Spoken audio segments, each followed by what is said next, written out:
Hello. How does Adele's hello go? Hello from the other side. No, how does it start?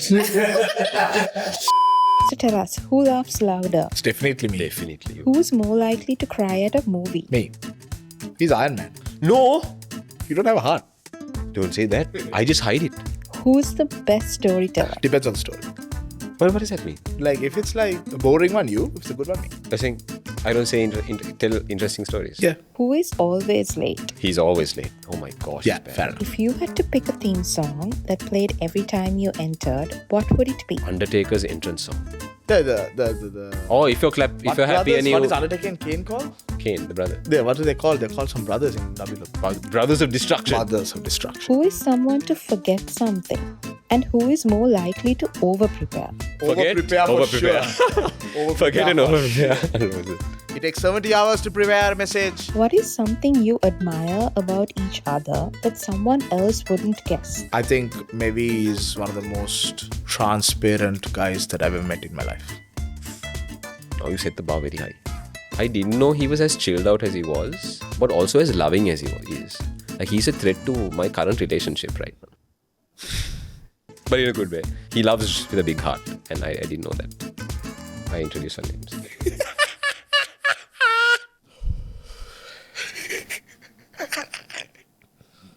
Give us a few minutes. Hello everyone, welcome to the Exiles podcast. My name is Mevantha. My name is Jerome. So we went along with all sorts of topics, right? We were trying to figure out... You were trying to figure out a lot of topics. I was just plain No, and so simple. there was... Generally, I'm always... You the wanted guy- ambition. Yeah, but Yeah. I had only one or two. You were like, let's do this, let's do that. And, Yeah. you know, you're the guy with all the notes and the preparation. I'm just a simple, I had to think a bit. average. We are here to discuss desire. Not discuss, we're going to have a conversation around the word or the concept of desire. How do we get there?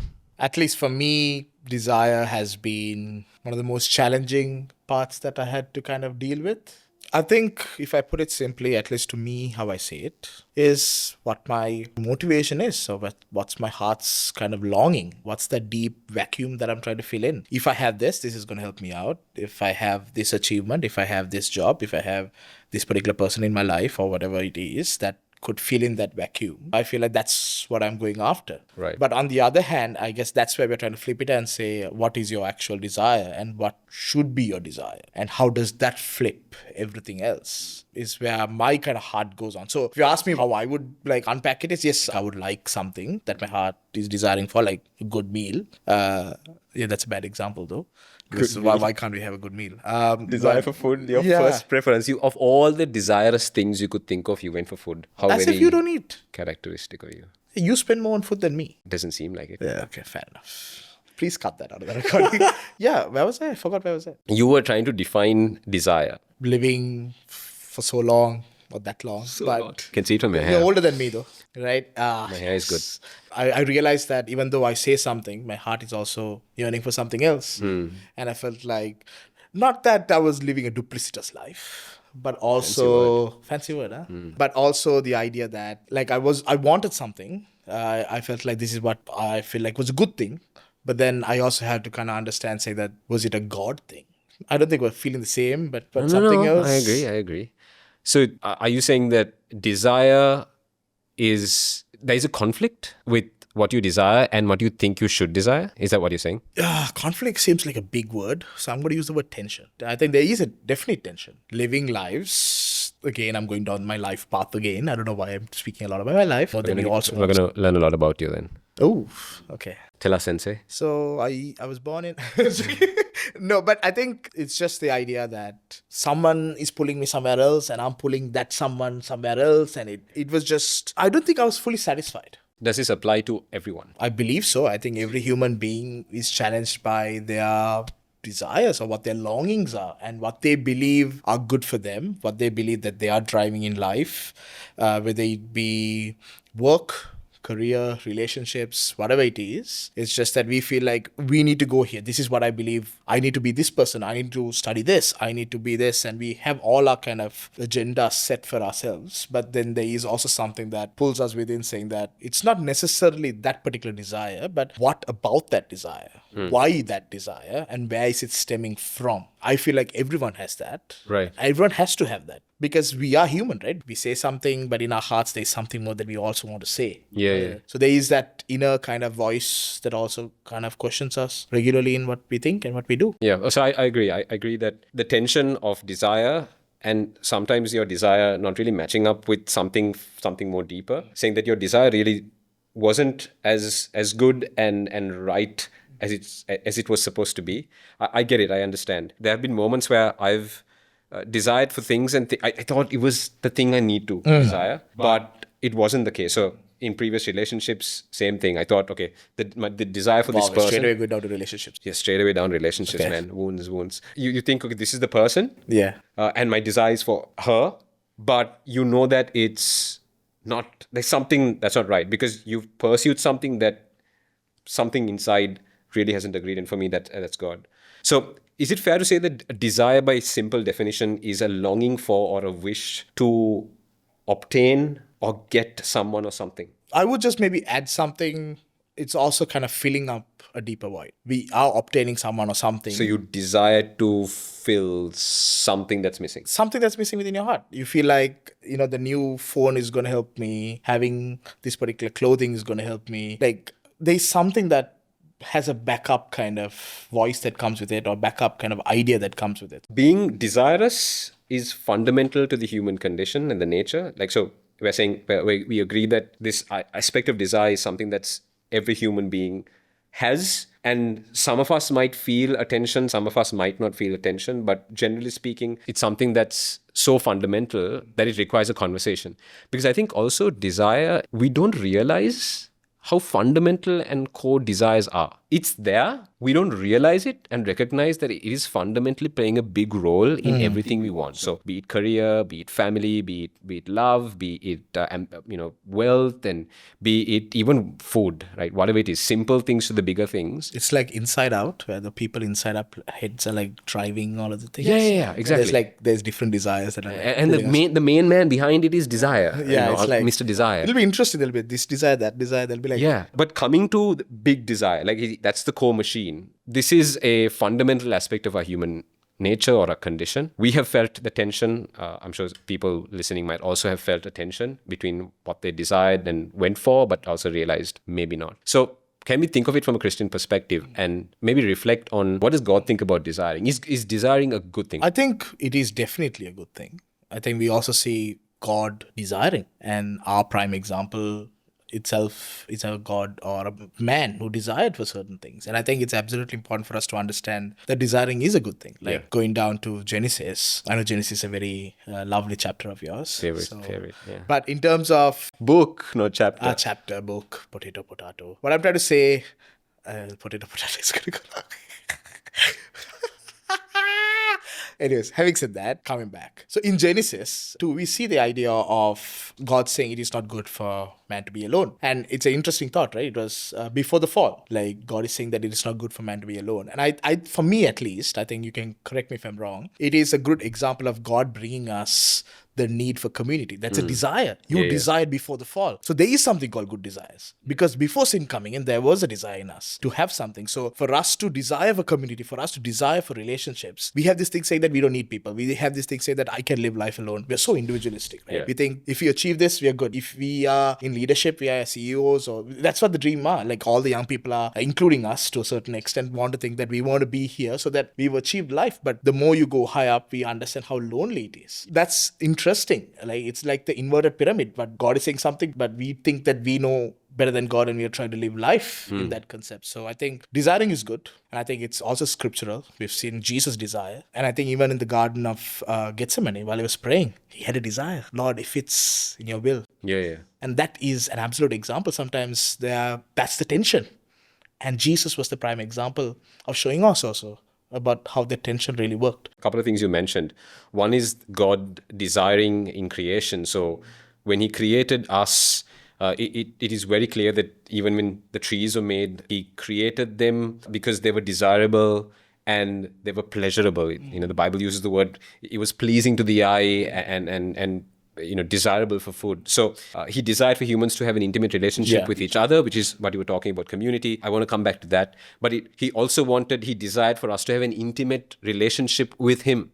He walked in the garden. Even after the fall, he did not abandon us. He has wanted us. He has always come after us. He desired for us to build the garden that he planted. The story starts in this garden that has been just planted, and God saying, come and work it and develop it and create wonderful, beautiful things. And it ends in Revelation in the garden city when Christ comes again. So you see this development process from Genesis right to the end, the garden transforming into a garden city. But one of the things you mentioned was the fact that we can't be alone, and I fully agree with that. And this idea that I can be alone and I can thrive being alone. The Bible from the start says that God, the Trinity in this beautiful community, created humanity out of an outpouring of their love. So God is there in Father, Son, and Holy Spirit. They created human beings. Yeah. They wanted an intimate relationship with us that they share. We are creatures who are built for community. Like you said, the world is saying it's not true, you can thrive alone. But actually, I think it was in 2015 or 12, I can't remember, Harvard concluded the longest human study. I remember it was this. 89 years where they tracked what is the thing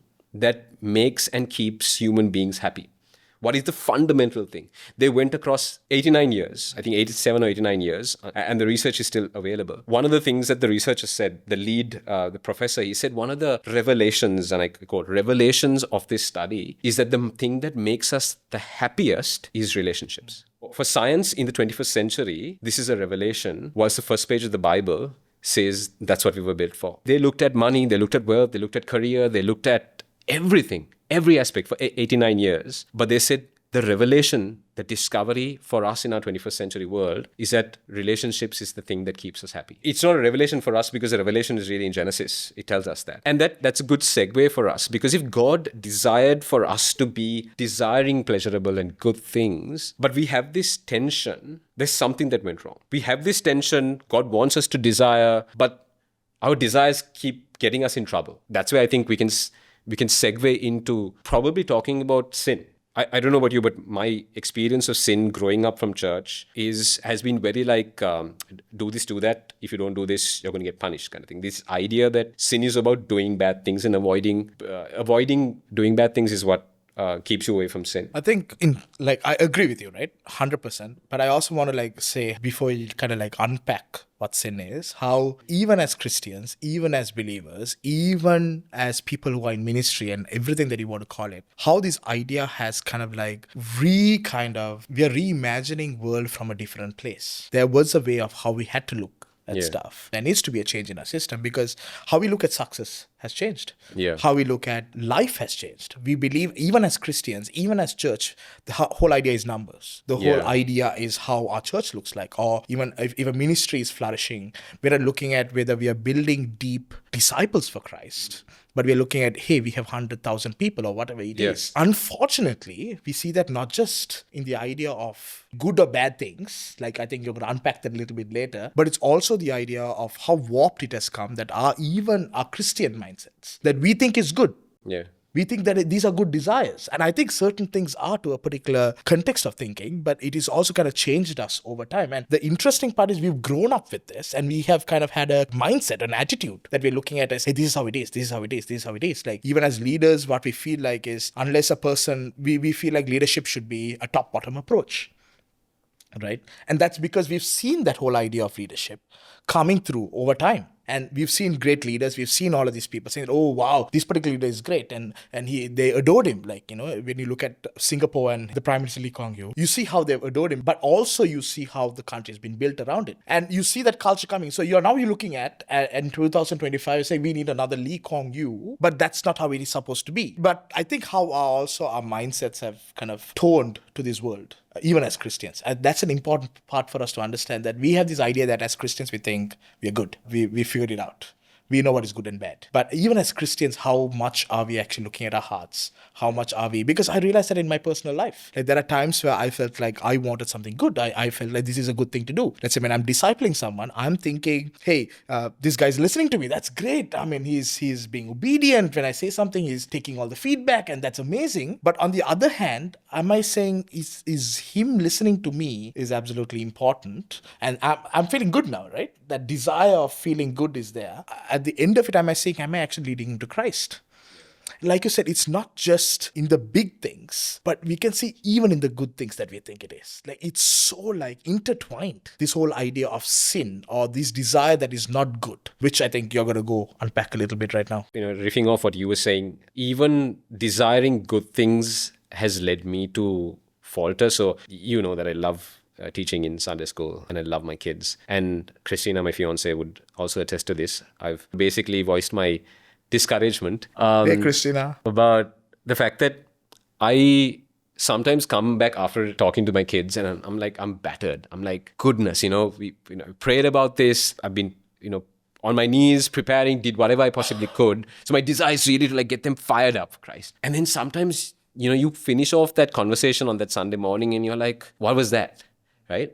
And so the desire is pure. But sin has warped it in a way that my personal feelings about it, my effectiveness has taken precedence. Yeah, exactly. And then I have to remind myself, and she sometimes reminds me, that I'm not the central focus there. My desire is supposed to be for God, and I am just a laborer, day laborer, coming into God's vineyard, planting, putting some water, and I'm out. He's the person who makes sure the garden flourishes, right? Sometimes I feel like even my pure desires or my pure intentions are warped in sin, so much so that I don't let God take control. I don't leave it to God or the Holy Spirit. Even as Christians, we think we figure it out. We have good intentions, pure intentions, even when we want to do ministry work or be a part of leadership or whatever it is. But we must be aware of the effect of sin. And Satan knocking at our doors. We need to try to understand this aspect of sin. It's not just about doing bad things. I believe sin is an outpouring. Doing bad things is an outpouring, an outflow of what sin is fundamentally. Because sin is this Hebrew idea called kata and a Greek idea that was developed called hamartia. By basic definition, sin or kata means to miss the goal or miss the mark. Sin or kata does not mean doing bad things. It's missing a goal or missing a mark. So what is the goal or what is the mark we're missing? And the answer Jesus gives us when he's asked what's the greatest commandment, it says love God, love neighbor. It's two sides to the same coin. So I can't love God and really hate my neighbor. I can't look at my neighbor next door and say, I don't really like you because you've come and encroached my land. I can't look at my school friend who has done better than me or who has really badmouthed me or really, got me in trouble. I can't hate that person and say I love God. Because God's like, my standard is you love that person, you love your enemy, you love me. Don't come and say I love you and you have a vengeance, you have a vengeful heart, you have an unforgiving heart to your neighbor. So loving God means loving neighbor. Loving neighbor means loving God. So I can't love my neighbor, but I can't hate God. Because I can't truly love my neighbor without loving God. So the goal is to love God and love neighbor equally. That's a really good point you mentioned, right? We really ignore the fact as to how our decisions are also contributing to other people's lives. Yeah. Right? We completely ignore that. That's how much sin has warped inside of us, right? The idea of when I'm competing with you, I'm creating a rivalry with you and I'm trying to do something about it. And that is also affecting you, right? So the whole idea that you mentioned about loving God, meaning loving people, when we love God fully, it has to come into loving people. It has to reflect. It has to. Like there shouldn't be a rivalry. There cannot be jealousy. But also on the other hand, we need to understand that we are people who are fallen. So how do you think with those two tension again, right? We are people who are jealous, but we are not supposed to be jealous. How do we navigate that desire? How have you navigated it in your life? Like, give me an example, or what do you think has been the most challenging part in that particular aspect? I'd say when I was in school, I probably saw this as more like doing good things or bad things. I know I'd say I love God, but I was making decisions about how I respond to my neighbor based on the way the fallen world works. I wasn't looking at God as a standard. I wasn't looking at loving God means loving neighbor means loving God, because this was really not told. So I was like, I can give my everything and love my neighbor, but I can, I don't like that person, so I'm going to be a little mean to that person. Or let's say I was getting bullied for something. I used to get bullied for my faith, right? So I look at the next weakest person and I'll be like, I'm going to pass on the effects of the bullying and I'm going to target somebody who's weaker than me. So in all aspects, I'm like worshipping God. I'm speaking in church or whatever it is. But my insecurities and the effects of sin or somebody else's sin on me, how I'm going to respond is I'm going to pass it on to somebody else. So I wasn't really loving God because I wasn't loving my neighbor. I wasn't loving the person who was accusing me or bullying me. I wasn't loving the person who I think is weaker and I'm going to subject to bullying. I think that's an excellent example that you brought, right? I think the bottom line is when it comes to desire, why we are really struggling is that we think that we are better than other people. We think that our desire is important than other people's desires. And I think that's where the gospel is revolutionizing it. Where you say that if you feel like you love God, if you say that you love God, the problem is not the opposite person. The problem is you if you can't love that person. They can be whatever that they are. And I get it. It's tough. I get it. It could be a person that has hurt you, that person that bullied you, whatever it is. But the biggest challenge there is that God is kind of like really revolutionizing our thinking and really kind of stretching our capacity of understanding. Is that if you aren't able to do this, if you aren't able to prioritize something else, if you aren't able to be sacrificial, like our master on the cross, it is not that person's problem. Yeah. It is actually yours. Yeah. And the bottom line, we think, and I think one of those things that has warped our desires is the fact that we think that we need to first sort ourselves out. It's us that has to be, like it is even in the slightest form. When someone hurts you and you feel like, no, I have to tell him, I have to hurt him back. He needs to know how I felt. But that is not it. And I get it. In certain situations, you need a little bit more counsel. There needs to be conversation. I'm not saying now go and be like a sacrificial lamb there. That's not what I'm trying to say. But I'm trying to underline the bottom problem, the hard problem that we have is the fact that we actually think we're better than other people, which is why we desire differently. Even in a Christian circle, even what we are doing, our desires are warped because we think we want it. This is good for us. What is God doing in my life? What is my calling? How do I do well? We think that we are like some benevolent dictator or something like that. We feel like at the end of the day, if I'm sorted, I'll go help other people out. And that's how we kind of operate. And that's how desire has come into our system. In a way, that particular desire that we don't even know that like we're missing the mark. We don't know what we're missing the mark in. And that's how tough it is because...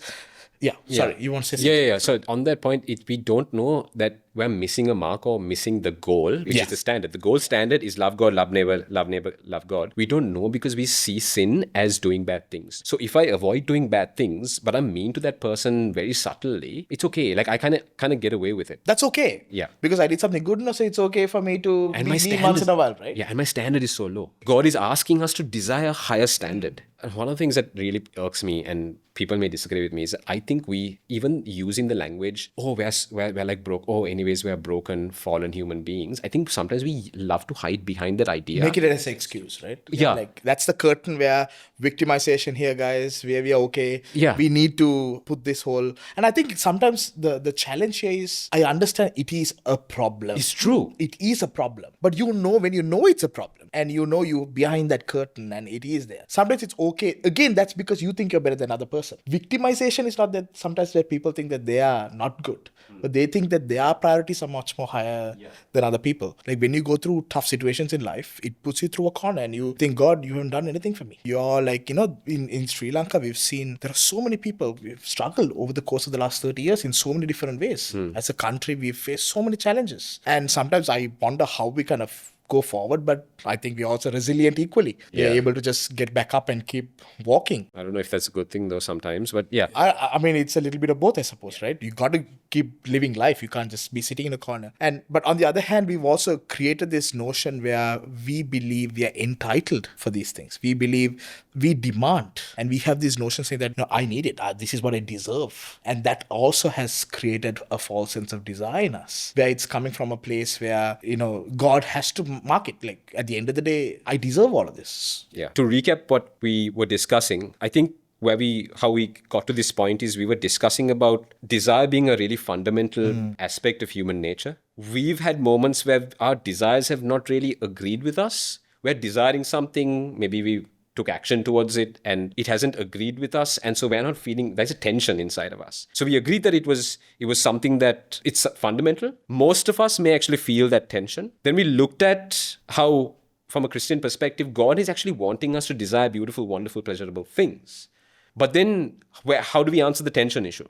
How we got there is we identified that sin is where that tension lies. Something that sin did to desiring, which is fundamental to our nature that God intended, That is so deep rooted. has warped it, we could say misplaced it, distorted it, so that now we don't know how to desire well. So we discussed sin and about the standard. The standard to not sin is to love God, love neighbor equally. But because sin has warped us and distorted us, basically the wiring inside of us has gotten so crossed that we need to really understand what misplaced desires are and how we can figure it out, what it has led to, what are the consequences of misplaced desires, and how that affects others. Like you said, we've been so selfish, so entitled, so prideful, pride at the base of it, that these misplaced desires are hurting others and also hurting us. Yeah, I agree with you. At the end of the day, I think we also need to address the fact that this is a real problem. Like, it's not something that we have answers to. It's not like we've written books on this or anything like that. If at all, I don't think we even read a lot of books. But you read a lot of articles. You're an article guy. So having said that, you got to accept it. Having said that, we also need to understand that the challenge is real. Like, we need to come to that point. Yeah. Like, we have to tell, hey, like, we are not here kind of like telling, okay, you're bad, you're good, you're ugly, you're beautiful. That's not what you're trying to say. The idea here is that we are all in the same boat trying to figure this out. We are really trying to unpack this. Yeah. We are trying to understand, how does it work for us? What are those small separations that are happening in our lives that even the good desires that we have had misplaced desires there? Even in the good givings that we want to give. You know, we want to give a food pack with our name on it so that people know that we gave. Or tell somebody very suddenly, oh, I just did this. Yeah, exactly. But the Bible says, let the left not see the right and the right not see the left. How do we kind of navigate those challenges? And even when leading, there is this thing that where we feel like the recognition and the glory needs to come to us. Like, we led this team. Like, it's in so many other ways. Like, even I know I brought up like Sri Lanka and the challenges. And I think I don't want to take it for granted the pain that people have gone through. Right. And I think that's absolutely important. It's easy for me to sit from here and say all of those kind of stuff. But we need to agree and understand, say that yes, we have gone through pain. Yeah. Yes, it is important. But it is not something for you to go through alone. And we need to unpack. 1, you can't do it alone. 2, you need help. 3, how do you understand yourself? Identify. How do you identify it? How do you kind of do it where you do have a good and live a good life with that kind of light in front of you? Maybe we can't shed light 100 kilometers away. That's the reality. Sometimes we can shed light where we are and we really kind of understand, agree, and make those hard choices. Make it a point for us to know that life brings stuff in front of us. Yes, you might have gone through all the pain. Yes, you might have questions with God. I totally understand. But how do you also get answers from God? And are you ready to answer those questions that God is posing to you?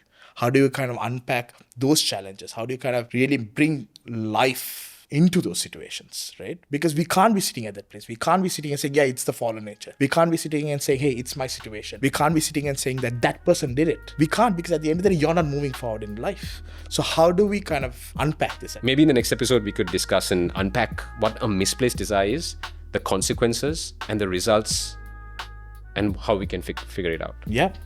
Let's do it. Let's do it.